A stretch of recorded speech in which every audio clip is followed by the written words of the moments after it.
Hello everyone, in this course I will show you how to make a game like this. I will explain how to move the player, how to do the scene game, how to make another scene, how to do enemies, and finally I show you how to make ads.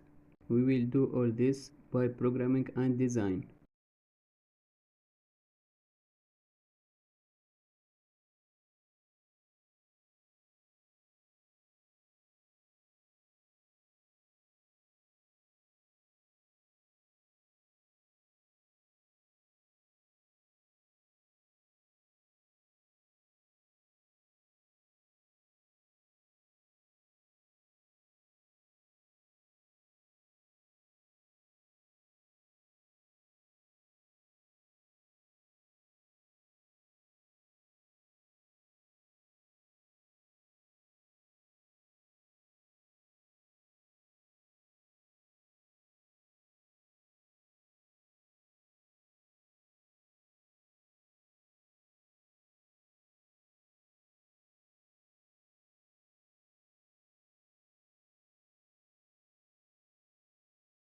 Now we will put a page in the Unity. We will name this page Color Elixir Jump Game and put a 3D page and press a button create.